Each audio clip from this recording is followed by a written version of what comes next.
reinado de Dom Afonso III termina um ciclo a que se pode chamar a monarquia românica e começa um novo ciclo, a monarquia gótica. É mais ou menos por essa altura que Lisboa começa a ser a capital do Reino de Portugal. O Rio Tejo é muito frequentado por mercadores. El Rei vive aqui neste castelo, um castelo que já vinha do tempo dos mouros, embora por vezes ande pelo país. Os altos tribunais têm a sua sede em Lisboa. Não é possível estabelecer uma data certa do momento em que Lisboa funciona como capital do reino, mas a data de 1255 deve andar muito perto da verdade.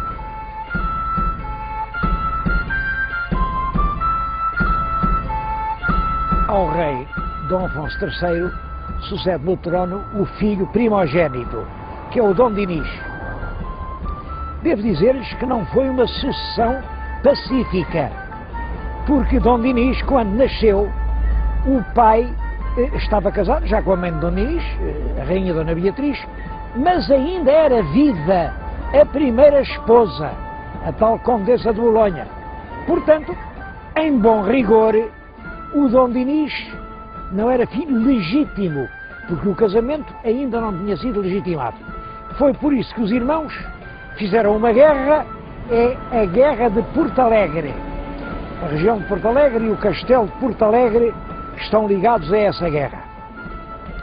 Eu estou a falar-lhes de reis, mas devo dizer que os nomes mais altos da história portuguesa nem sempre são os dos reis, nem sempre são os dos vencedores ou dos perdedores das guerras. Não. Nesta altura há dois nomes que deram uma repercussão universal e dos quais eu não posso deixar de falar. Primeiro é Santo António de Lisboa. Foi aqui que nasceu Santo António do ano de 1195. Estudou aqui, estudou em São Vicente de Fora, depois foi continuar os estudos em Santa Cruz de Coimbra, chegou a ser cônego do convento dos Agostinhos de Santa Cruz, mas em 1220, quando tinha 25 anos, ele assistiu a um episódio muito dramático. Passaram por Coimbra 5 frades franciscanos que iam a caminho de Marrocos para convencerem o norte da África de que o verdadeiro caminho para Deus não é o que passa pelo Corão, mas é o que segue pelo Evangelho. É claro que, naturalmente, estes pregadores foram mortos e os cadáveres regressaram por Portugal à Europa e voltaram a estar em Coimbra. Santo António viveu esse drama e resolveu ele próprio ir pregar para Marrocos. Sabe-se que passou lá um inverno sempre gravemente doente, e então resolve voltar a Portugal. Mas por razões que nunca foram explicadas, o navio não o trouxe para Lisboa. Houve uma tempestade e diz que o navio foi parar antes à ilha Sicília. Nessa altura havia um nome célebre, São Francisco de Assis. Era um italiano que estava a empolgar todos os crentes da Itália.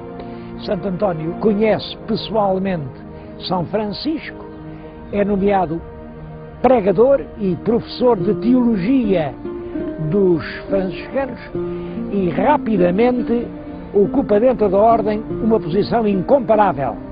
Todo o norte da Itália lhe é entregue.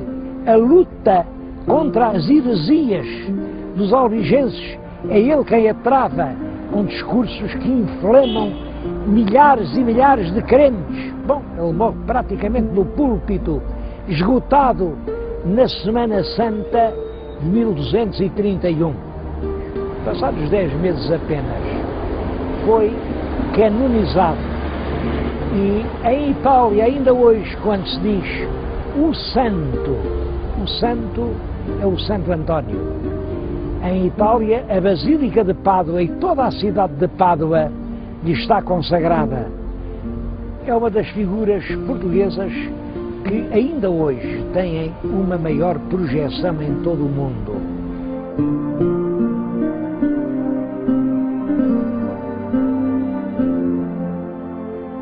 Uma outra grande figura de português do século XIII é Pedro Spano. Pedro Spano nasceu também em Lisboa, não sabemos ao certo onde, mas Lisboa era pequena e, portanto, não seria aqui muito longe das muralhas da Catedral.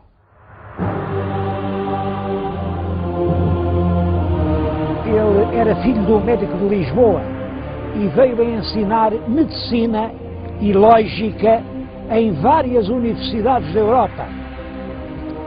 Adquiriu com isso um prestígio tão grande que veio a ser eleito Papa no ano de 1277. É o Papa João XXI. Como lógico, deixou uma obra que durou séculos. Quando eu era estudante liceal, nós ainda aprendíamos os silogismos. Os professores obrigavam-nos a aprender uma cantilena para nós sabermos quais eram os modos válidos do silogismo. Eu ainda me lembro dela: Bárbara, celarende, dari, ferio, cesares, camestres, festino, barroco. As vogais de cada uma destas palavras indicavam os modos válidos. É claro que esta cantilena é apenas uma mnemónica. Mnemónica quer dizer um artifício para as pessoas se lembrarem. Mas quando um artifício inventado por um professor é aprendido pelos estudantes 700 anos depois de ele ter vivido, é porque era realmente um grande professor.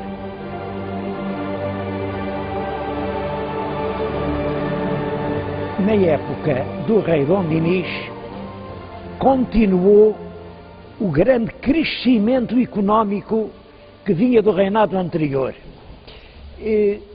Os dois reinados juntos, Dom Afonso III e Dom Dinis, prefazem 77 anos, e pode realmente dizer-se que durante esse longo período Portugal nunca deixou de crescer. Eu estou a dizer-lhes isto aqui num ambiente bem dionisino. É um claustro mandado fazer pelo rei Dom Dinis no mosteiro de Alcobaça e que dá perfeitamente na sua grandeza, na sua solidez, uma imagem dessa época. O comércio desenvolveu-se muito. Em 1293, o rei confirmou a Bolsa Marítima. A Bolsa Marítima era uma organização dos mercadores portugueses que faziam um depósito de uma parte dos seus lucros para cobrir os prejuízos das viagens. Há muitos outros sinais de progresso. A língua portuguesa, o nosso idioma, é declarado idioma oficial e é essa língua que se passa a usar nos documentos públicos, em vez do latim. Em 1288, o rei Dom Dinis conseguiu do Papa autorização para que funcionasse em Portugal o primeiro estudo geral. Como sabem, é a origem da nossa universidade. As fronteiras terrestres foram delimitadas pelo Tratado de Alcanices. A partir daí, o Portugal continental teve quase praticamente a mesma configuração e nós somos uma das nações do mundo com mais antigas fronteiras. Um outro ato importante desta época é a criação da Ordem de Cristo, porque o Papa tinha extinguido os templários e tentava confiscar os seus bens.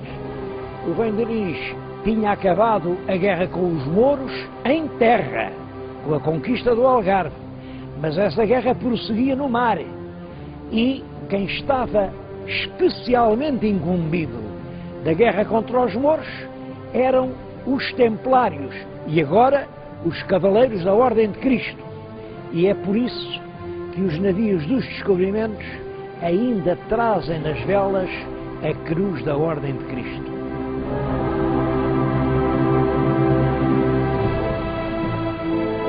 É muito considerável a obra de fomento interno feita durante a época do rei Dom Dinis. Ele fundou vilas novas, instituiu feiras, mandou enxugar pântanos, construiu mosteiros e fortalezas. É impressionante a lista de obras que consta na crónica de Dom Dinis do Rui de Pina. Ele construiu Serpa, e Moura, e Olivença, e Campo Maior, Monforte, Arronches, Porto Alegre, Marvão, Castelo de Vide, e Borba, Vila Viçosa, Arraiolos, Alandroal, Monsaraz e a Jurumanha, e fez a Torre da Beja, e na Beira ainda fez Avô e o Sabugal e Castelo Rodrigo. Eu só não continuo a lista até ao fim, porque não posso preencher este tempo só com o reinado de Dom Dinis. Mas é, na verdade, uma obra muito notável. É claro que esse enorme número de obras da iniciativa real, e portanto pagas pelo erário real, significa um grande aumento de riqueza. É que tinha aumentado muito o número das feiras, só até ao fim do século XIII há 30 feiras novas em Portugal, aumenta a moeda circulante, a extensão dos campos arroteados quase duplica e com isso cresce a produção do azeite e do vinho, e que depois vêm os mercadores ambulantes, compram nas feiras locais e vão vender no Mediterrâneo, vão vender no Norte da África, vão vender nas Flandres e, com tudo isso, as alfândegas têm grandes rendimentos.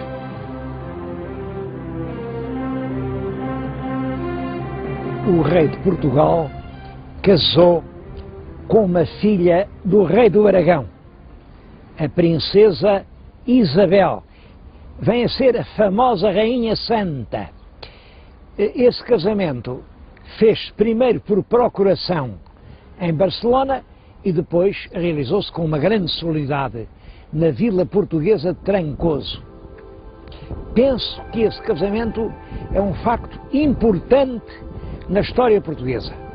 Importante tanto pela personalidade da Rainha Santa, que se vai revelar uma grande defensora da paz, tanto no plano interno, porque o país estava dividido em frações que se degladiavam de morte, como no plano internacional, em que ela procura que Portugal tenha uma posição de árbitro, de medianeiro entre as várias nações hispânicas. A rainha, em virtude dessa sua ação, foi rodeada, ainda em vida, por uma espécie de auréola de santidade.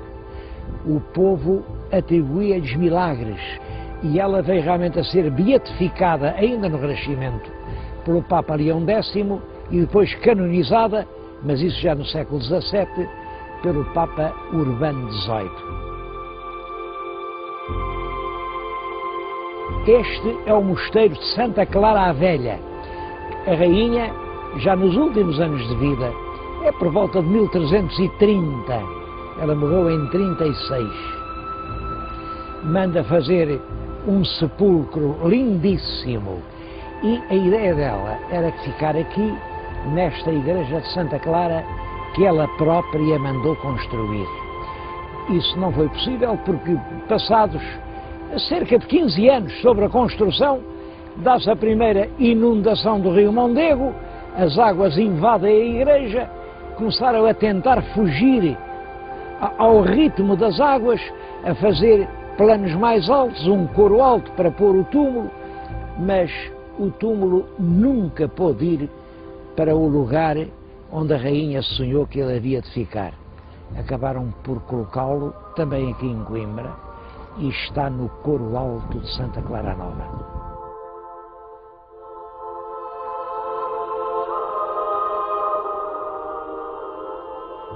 O reinado de Dom Dinis termina tragicamente. O rei Dom Dinis, da esposa, tinha um único filho, o Dom Afonso, que era, portanto, o futuro rei de Portugal. Mas fora do casamento tinha vários filhos bastardos e tinha uma grande predileção por um deles, que era realmente um homem de grandes qualidades, que era o Dom Afonso Sanches. Uma predileção tão grande que chegou a pegar nesse filho bastardo e a nomeá-lo mordomo-mor do reino. O herdeiro do trono, infante Dom Afonso, que é o futuro rei Dom Afonso IV, chegou a acusar o pai de o querer substituir no trono pelo irmão, pelo Dom Afonso Sanches, e revoltou-se abertamente. Bom, isto é a explicação que se costuma dar. Os documentos que se conhecem revelam que, em parte, esta intriga é verdadeira e que este foi o motivo direto da revolta. Mas é claro que, por detrás da Guerra Civil, havia contradições muito mais profundas. A acusação que o infante revoltado fazia ao rei seu pai era a de que ele não governava com justiça. Essa expressão governar com justiça tem na época muitas vezes o sentido de manter o equilíbrio entre grandes e pequenos. Na realidade, é certo que a partir do início do século XIV, ano de 1300, o rei Dom Dinis deixa de convocar as cortes, dá realmente proeminência aos grandes nobres, faz grandes doações e alguma razão tinha realmente o infante e as forças que o apoiavam para se revoltar. A guerra, com pequenos intervalos, durou desde 1320 a 1324. O rei teve que expulsar do país Dom Afonso Sanches, teve que afastar os ministros mais odiados pelo povo. Penso que o sentido dessa tão mal conhecida guerra civil só pode ser o seguinte: o grande progresso económico tinha feito crescer a nação plebeia, mas tinha ao mesmo tempo arruinado a nação fidalga.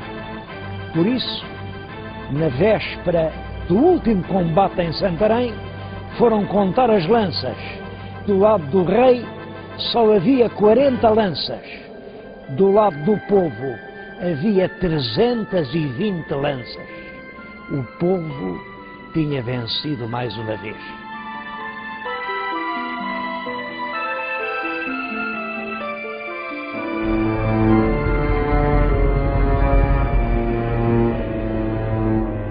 O século XIV foi um mau século para toda a Europa ocidental e Portugal não fez exceção. É realmente o século da fome, da peste e da guerra. Os progressos do século XIII tinham aumentado muito a população. As cruzadas tinham feito surgir grandes cidades, a riqueza circulava por toda a parte, mas a população aumentou muito e começam a surgir grandes fomes. E em 1348 alastra por toda a Europa Ocidental uma epidemia terrível, a peste negra. A peste negra matou, em certas regiões, cerca de 1/3 da população e teve efeitos sociais muito importantes, porque os trabalhadores que aceitavam trabalhar nos campos já não eram muitos, agora com a peste negra são ainda menos, e eles deixam de querer servir pelos regimes antigos, que era o trabalho a bem fazer, quer dizer, trabalhava-se o ano inteiro em troca do bem que o amo lhes quisesse fazer. Isso significa trabalhar em troca da subsistência. Agora o trabalhador já exige que lhe deem dinheiro pelo seu dia de trabalho. Chama-se isso um ganha-dinheiro. Era uma palavra odiosa, o ganha-dinheiro. Corresponde, é claro, ao proletário de hoje. E eram pessoas que, se não lhes pagassem, não trabalhavam. Isto hoje pode parecer-nos estranho, porque é a regra absoluta, mas na Idade Média não era assim. No século XIII e daí para trás, as pessoas trabalhavam sem qualquer salário, apenas em troca do pão que comiam. Além da peste, a guerra. É um século ensanguentado por grandes revoltas dos camponeses contra os seus senhores, pelos saques dos castelos e das abadias, pela guerra dos flamengos contra os franceses, pela guerra dos turcos contra os cristãos e pela guerra dos 100 anos entre a França e a Inglaterra, uma guerra que começa em 1337 e que vai durar 100 anos. É claro que Portugal não escapa a essa enorme crise.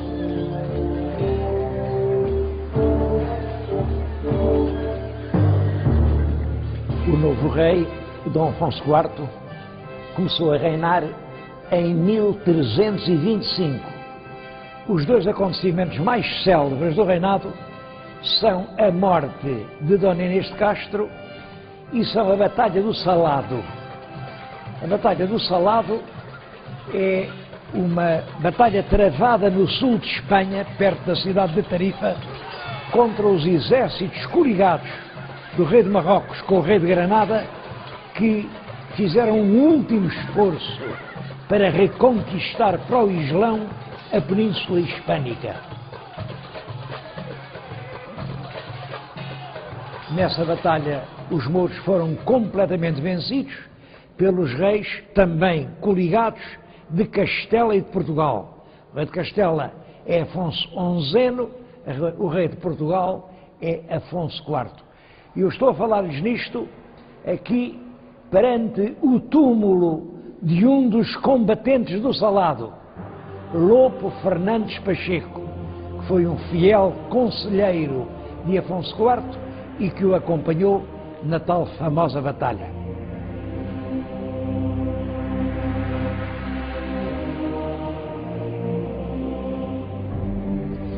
A morte de Inês de Castro deu-se no ano de 1355.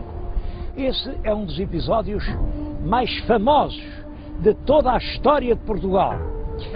E é possível que essa celebridade se deva a dois factos. O primeiro é a atenção que Camões lhe consagrou nos Lusíadas. O segundo é aos grandes túmulos que o rei Dom Pedro mandou construir. Muitos se lembrarão ainda daquela estrofe célebre: estavas, linda Inês, posta em sossego, de teus anos colhendo o doce fruto, naquele engano d'alma, ledo e cego, que a fortuna não deixa durar muito. A verdade é sempre diferente da lenda e, neste caso, a verdade é a seguinte: o infante herdeiro do trono, que era Dom Pedro, vivia já há anos maritalmente com uma dama da alta nobreza galega, Dona Inês de Castro, e já tinha 3 filhos dela. É até possível que já estivesse casado com ela. Entretanto, em Castela, rebenta uma grande revolta contra o rei, a quem eles chamaram Pedro Cruel, e para o substituir, vêm convidar o nosso infante Dom Pedro, o herdeiro da coroa portuguesa. É claro que isso levaria o infante a meter-se numa guerra que não tinha nada a ver connosco. Mas naturalmente que a companheira do infante, a dona Inês de Castro, via nesse convite uma grande honra. Por esse caminho ela chegava a ser rainha de Castela e, portanto, certamente ela aconselhava o companheiro a aceitar o convite. Isto que eu estou a dizer não é uma pura hipótese, é isto que se retira dos documentos que nós conhecemos. O rei Dom Afonso IV não concordava com uma intervenção portuguesa numa guerra com a qual nós nada tínhamos que ver. E ele não queria que o infante se metesse na guerra dos espanhóis. É por isso que ele manda executar Inês de Castro, a conselheira do infante. Como calculam, o infante Dom Pedro não se resignou a perder assim a mulher da sua vida, a mãe dos seus filhos. Revoltou-se, o país entrou numa onda de violência, até que Dom Pedro sucede no trono ao pai, declara solenemente que Inês era a sua esposa, que os filhos do casamento eram filhos legítimos e mandou lavrar os mais belos túmulos que até hoje se fizeram em Portugal. No interior do mosteiro de Alcobaça está Inês em frente de Pedro. Os anjos sustêm-lhes as cabeças e parece que eles aguardam a hora em que vão soar as trombetas do juízo final. Quando isso acontecer, os mortos vão ressurgir dos seus túmulos. Eles vão abrir os olhos. Inês vê em frente de si Pedro. E Pedro, a primeira palavra que vai dizer é Inês.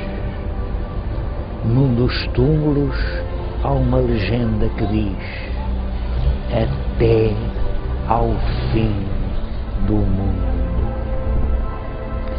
Eu acho que esta é uma das mais bonitas lendas de amor de toda a história da Europa. E eu não entendo bem como é possível que hoje todo o mundo se comova diante dos túmulos de Romeu e Julieta, que nunca existiram, senão na imaginação de um genial poeta inglês, e permaneça tão impassível perante estes túmulos verdadeiros de uma das mais dilacerantes histórias de amor que jamais no mundo se contou.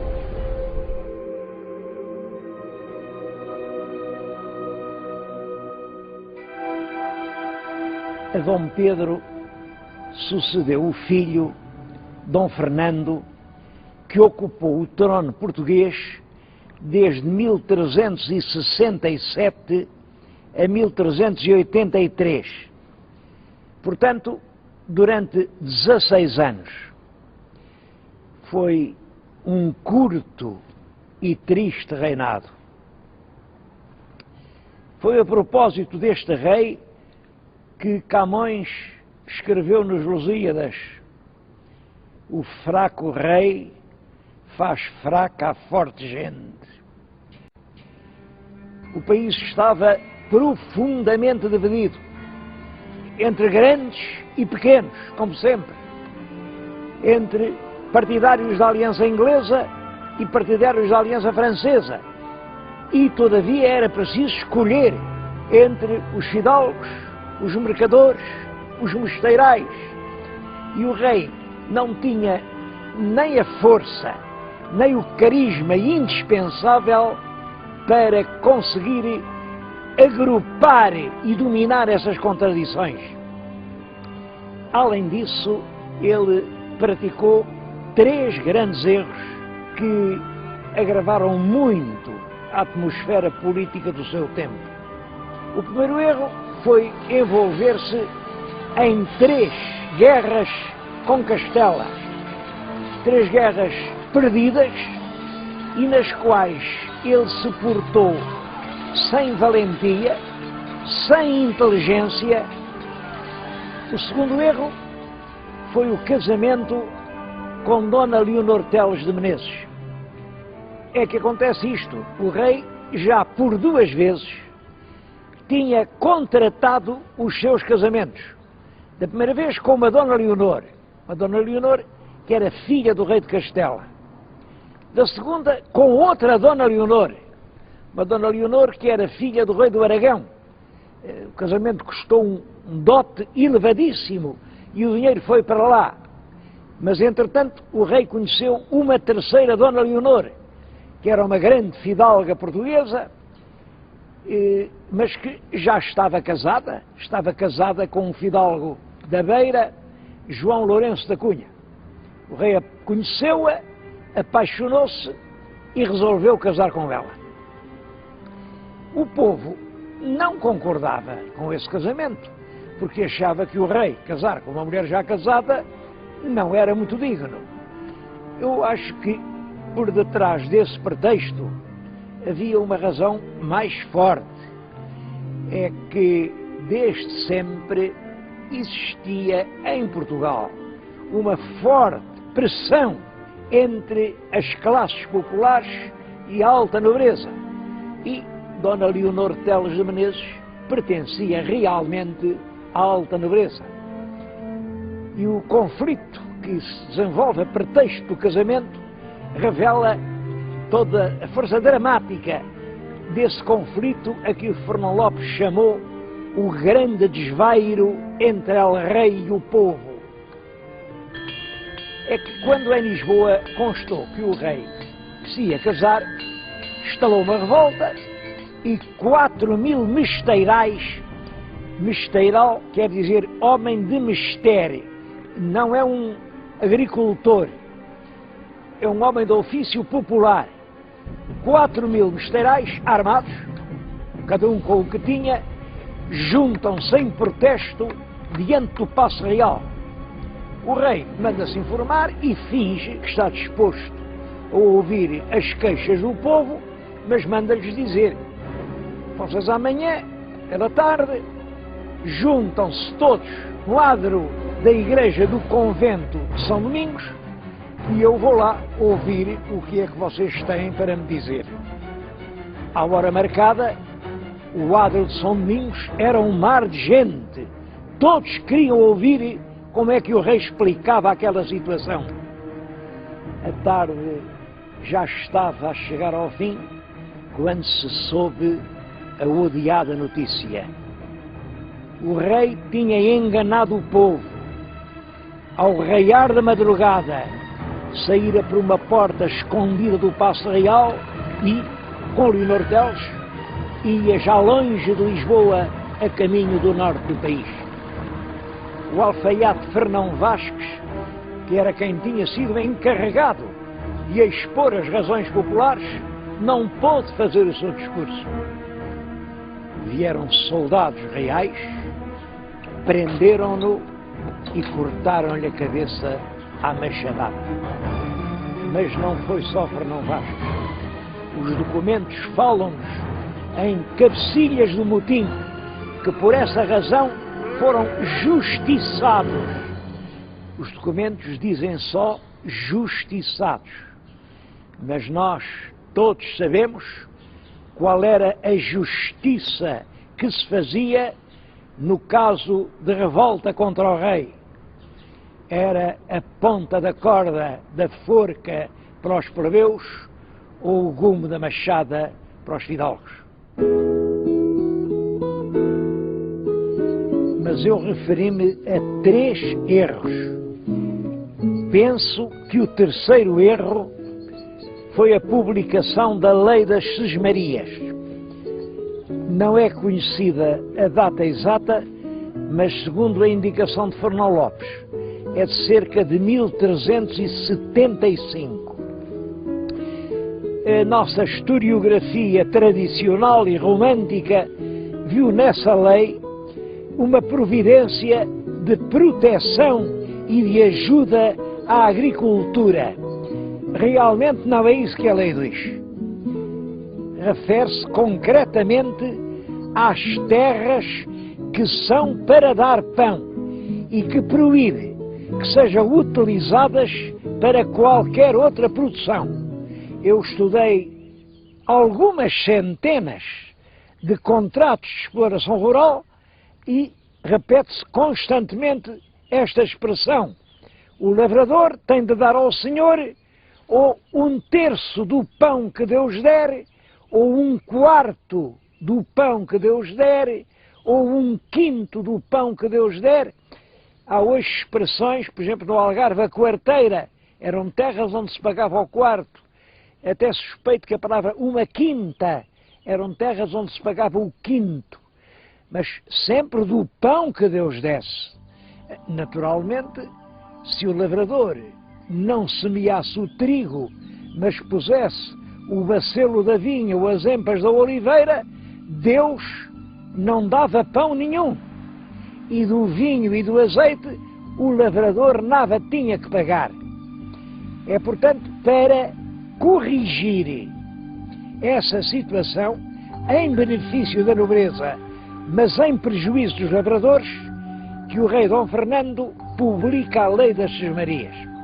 Mas reparem, se o lavrador pratica uma lavoura que dá altos lucros, como o vinho e o azeite, pode pagar altos salários. Se, pelo contrário, pratica uma agricultura pobre, como era a do trigo, só pode pagar pequenos salários. Por isso, a segunda parte da lei das sesmarias é constituída por uma série de medidas de trabalho obrigatório. Os homens não podem abandonar os campos. Os filhos dos cavadores têm de continuar a ser cavadores. É proibido irem para a cidade, porque é necessário garantir mão de obra para a lavoura do cereal. Mais do que isso, nem sequer podem fixar livremente o preço do seu trabalho, porque são os grêmios dos lavradores, os homens bons das vilas, quem estabelece os preços pelos quais os homens do campo têm de trabalhar. Isto é, cai-se numa nova servidão. Compreende-se perfeitamente que uma lei deste género provoque uma forte reação social por parte dos homens que trabalhavam a terra.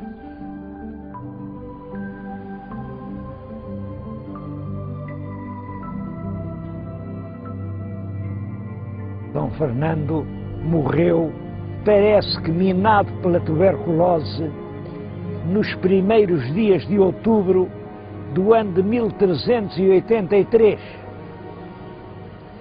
Morreu o rei, e o que é que vai acontecer agora? Bom, o rei deixou uma filha legítima. Era uma menina, tinha 11 anos de idade, Dona Beatriz. Mas como é que uma menina de 11 anos ia reinar sobre um país dividido por forças contrárias, cheio de conflitos, um país com dificuldades por todos os lados? Como? É claro que o pai e a mãe pensaram nisso e resolveram ajudar a filha de uma forma que lhes parecia segura, que era casá-la com um homem que fizesse respeitar os seus direitos de rainha inteiramente.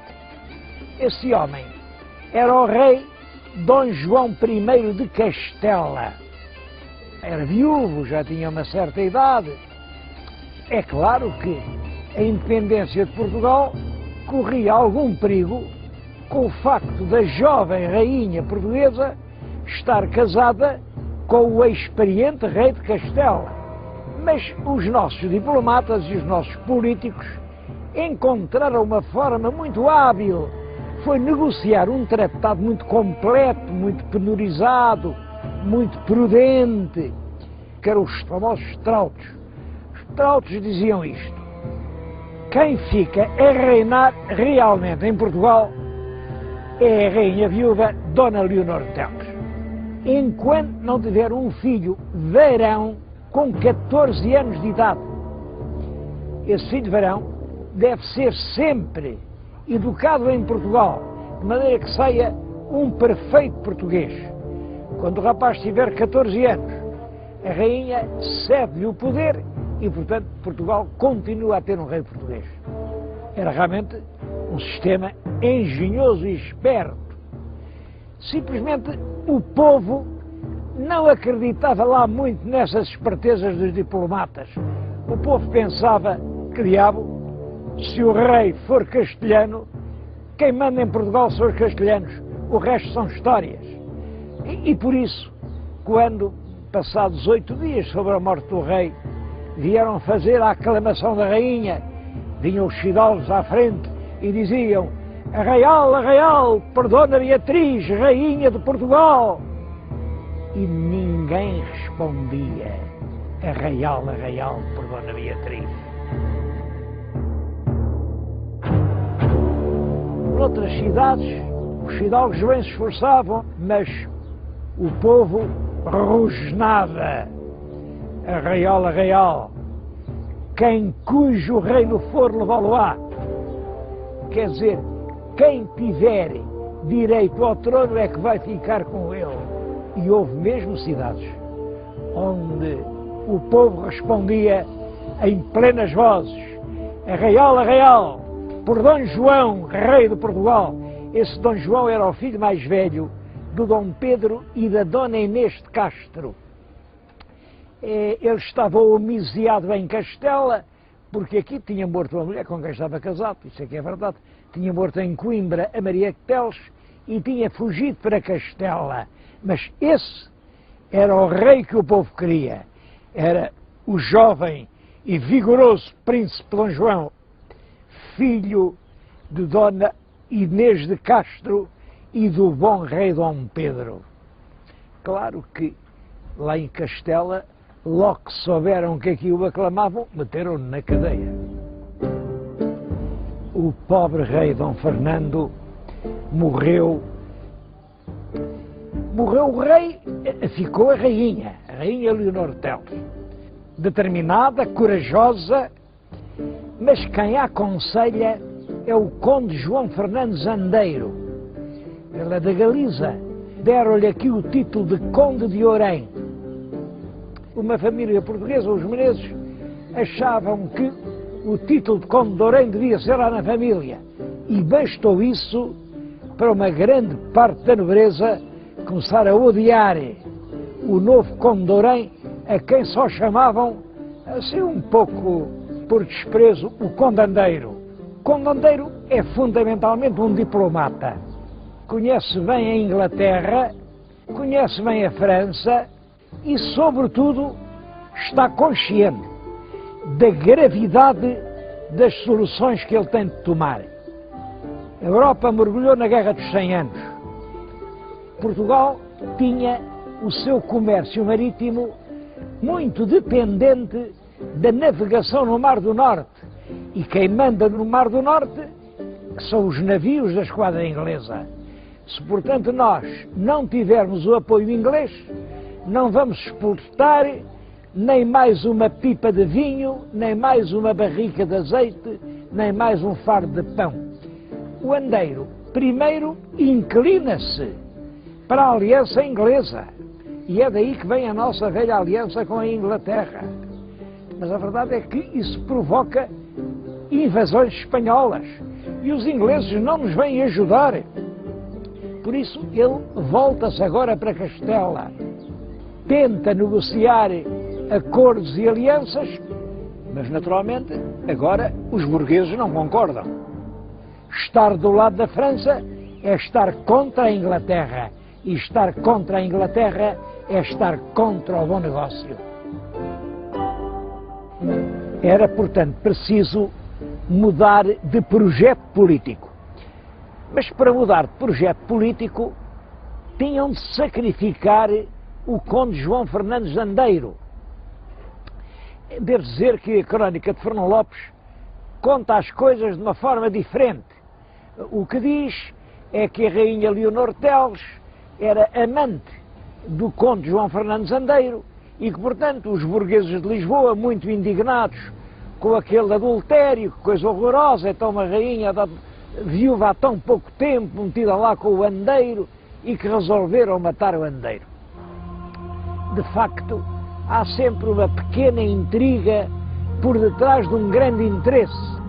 E não há dúvida que aqui o que está em jogo é a política fundamental do país perante a Guerra dos 100 anos. À frente dessa conspiração para mudar os rumos da política nacional está Álvaro Paes, um armador de navios, um capitalista de Lisboa, mas estão também os dois grandes chefes da nobreza portuguesa. Está o Conde Barcelos, que é realmente o chefe do poderoso clã dos Menezes, a que pertence a rainha, e está o Conde de Raiolos, chefe do forte clã dos Castros. Eram as duas mais importantes famílias portuguesas. Pode-se dizer que nobreza e burguesia chegaram a acordo no sentido de uma mudança política. É claro que havia uma dificuldade. Como é que eles iam matar o Conde Andeiro? O Conde Andeiro vivia no Paço. O Paço é fundamentalmente ainda este centro de estudos judiciários, embora já muito desfigurado. Chamava-se naquela altura o Paço de Apar de São Martinho.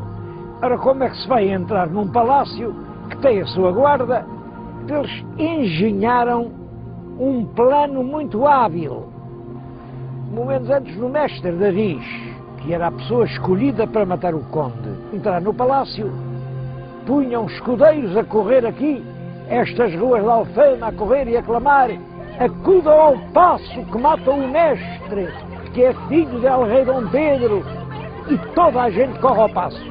O Paço de Limoeiro é rodeado de uma enorme multidão, obrigou os sinos de todas as igrejas a tocarem a rabate, até que, é claro, sentindo a multidão cá fora a ulular, o mestre sentiu-se seguro, lá matou o conde João Fernandes Andeiro e assomou uma daquelas janelas e disse: aquietai-vos, amigos, vivo e são sou, graças a Deus. Saiu do palácio, a multidão seguia como quem segue um Messias.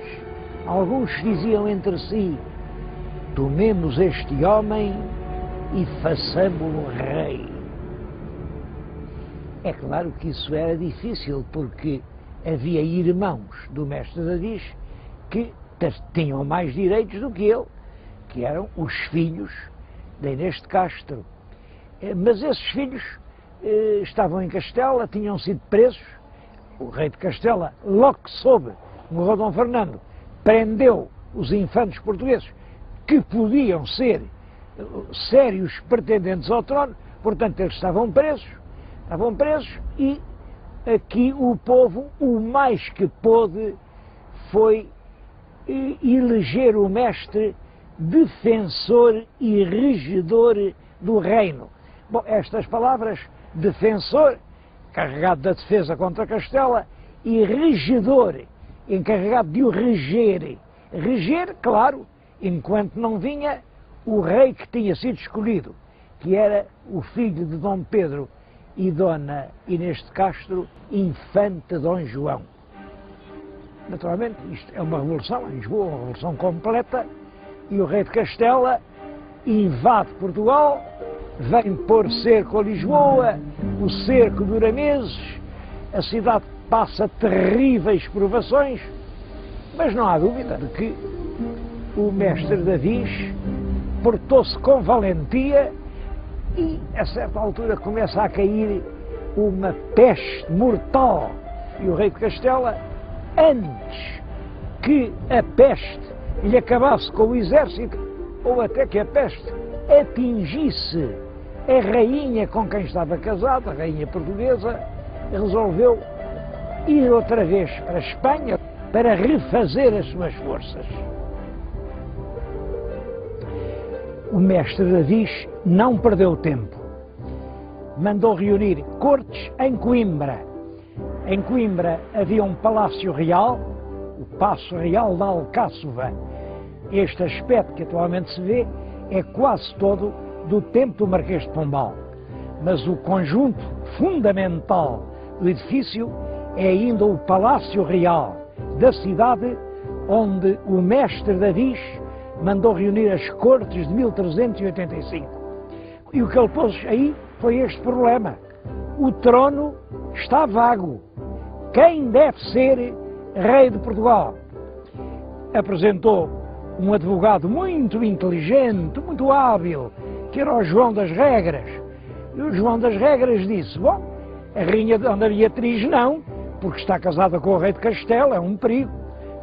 Os filhos de Dom Pedro e da rainha Inês de Castro também não, porque o Dom Pedro, afinal, não casou com a Inês de Castro, portanto, eles são filhos bastardos.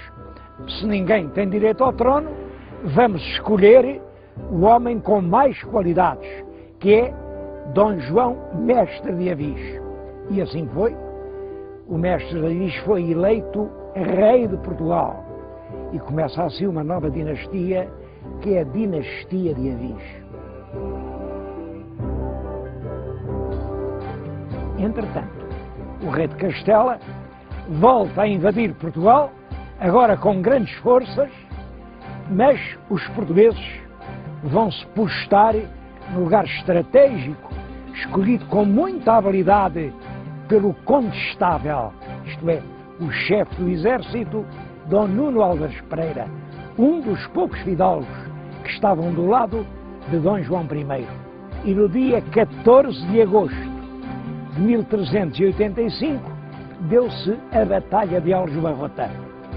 Essa batalha representou o triunfo completo das forças portuguesas e marcou praticamente o triunfo da independência de Portugal, porque a guerra continuou nas primaveras de cada ano, em campanhas jamais mortiças. É em 1411 que se faz a paz definitiva entre os reis de Portugal e de Castela, e que Castela reconhece a Portugal o direito de ter um rei português.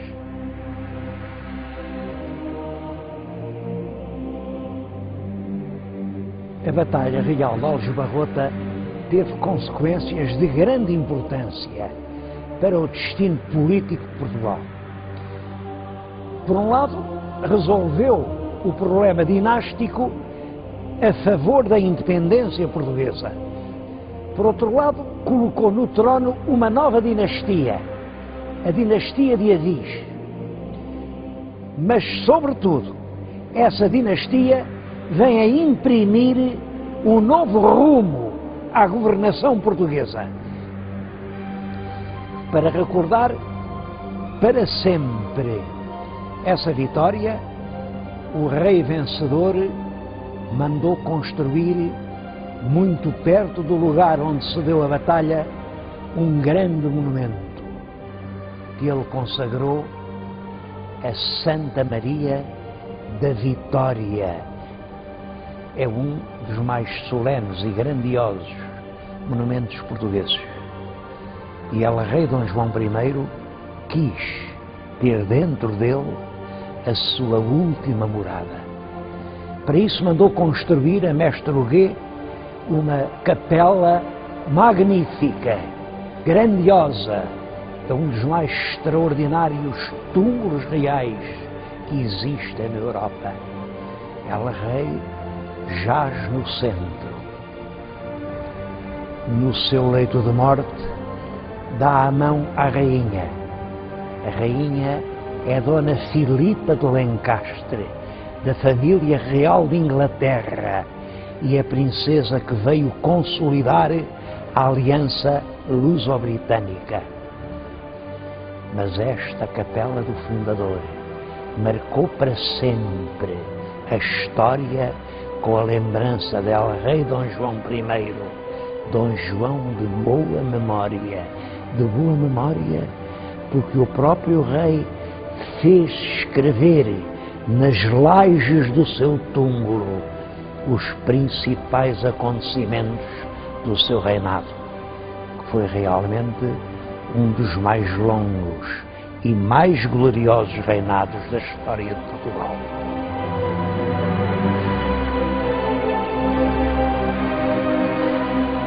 Os factos mais importantes desse quase meio século são, primeiro, o casamento do rei com uma sobrinha do rei de Inglaterra, Dona Filipa de Lencastre.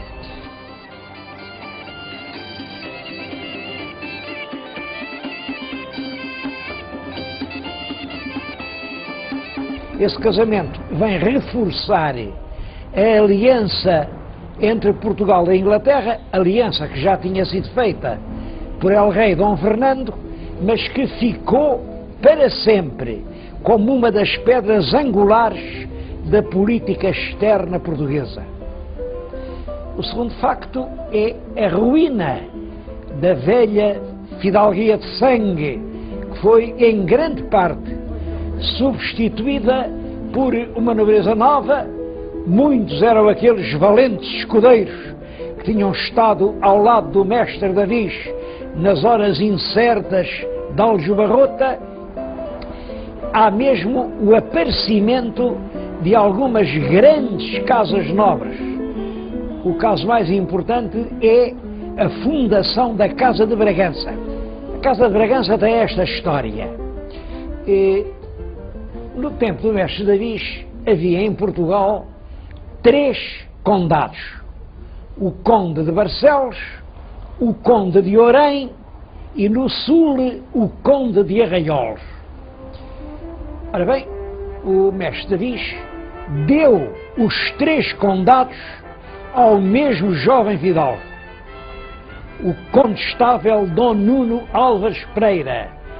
Além disso, deu-lhe inúmeras outras coisas, de maneira que Nuno Álvares era o homem mais rico de Portugal e como tal, constituía um problema para a própria corte.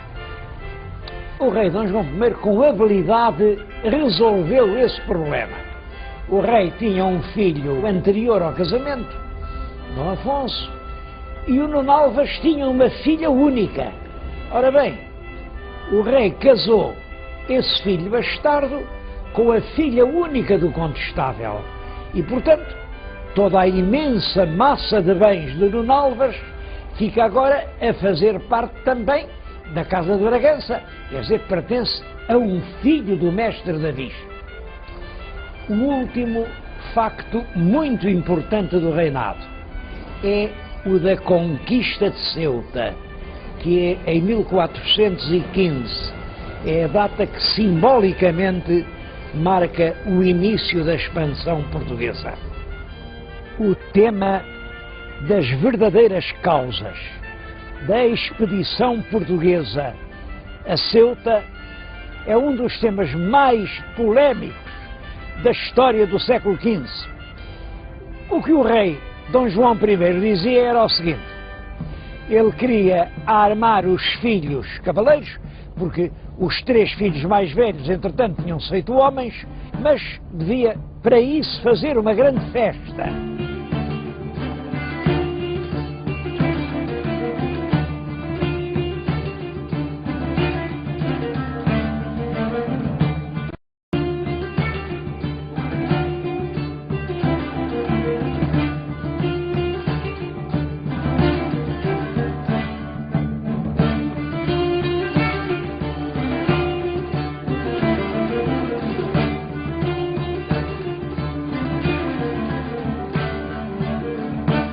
Ora bem, entenderam que melhor que uma festa, com torneios, com despesas, era uma verdadeira expedição militar. E que por isso, para substituir o torneio que se faria em Lisboa, se organizou a grande expedição militar de que resultou a conquista de Ceuta. Esta versão, que foi repetida durante séculos, foi depois posta em dúvida pelos historiadores modernos, que não acreditam nisso e que dizem que não, que as razões predominantes eram razões de ordem económica. Eu devo dizer que as razões dadas pelo rei estão perfeitamente de acordo com a mentalidade do tempo e com a mentalidade do próprio Dom João I. Ele era um filho bastardo que se tinha apoderado de uma coroa de uma forma não muito regular e que tinha, portanto, um problema de prestígio. Devo dizer que ele ganhou essa batalha do prestígio e chegou a ser um dos monarcas mais prestigiosos da Europa do seu tempo. O que é certo é que no verão do ano de 1415 saiu de Lisboa uma grande armada, cerca de 200 navios. O Porto também deu uma contribuição importante. Armaram 70 navios de guerra e dessa contribuição ficou um vestígio que é em parte lenda e em parte verdade. Diz que foi dos restos do aprovisionamento de carnes da expedição de Ceuta que ficou aos portuenses o hábito de comer as tripas à moda do Porto. É uma semi-verdade, porque na realidade é certo que esse hábito vem do abastecimento dos navios. As vísceras não podem ser conservadas e, portanto, eram consumidas na alimentação comum. Só que o abastecimento dos navios não começou com Ceuta, tinha começado muito antes, quando as expedições das cruzadas tocavam no Porto, que era uma região particularmente rica de gado. Cerca de 20.000 combatentes caíram de surpresa sobre a cidade de Ceuta. Logo pouco depois da conquista da cidade, pôs-se um problema. A cidade devia ser conservada em poder dos portugueses ou devia ser destruída e abandonada. O rei Dom João I optou por conservá-la, contra a opinião de muita gente. Por exemplo, o infante Dom Pedro dizia que aquilo era uma espécie de trocar uma boa capa por um mau capelo, porque era um grande servadouro de homens, de armas e de dinheiro, e ele tinha razão. A verdade é que Ceuta ficou isolada por todos os lados, tinha que ser abastecida de tudo e, portanto, a única forma de evitar essa situação era conquistar outras terras que pudessem amparar Ceuta. O próprio rei Dom João I, à hora da morte, fez aos filhos um apelo dramático, que voltassem a passar a África para conquistar a cidade de Arzila. Como dizia o filho de Dom João I, Dom Duarte, disto foram as derradeiras palavras que nos bem pôde dizer. Quer dizer, El Rei morre com esse apelo na boca. Ora bem, a cidade de Ceuta manteve-se sobre a bandeira portuguesa desde 1415 até 1640. Com a restauração da independência, os habitantes de Ceuta preferiram continuar ligados à coroa de Castela. Na realidade, não tinham outra solução, porque eram inteiramente abastecidos através da costa de Espanha.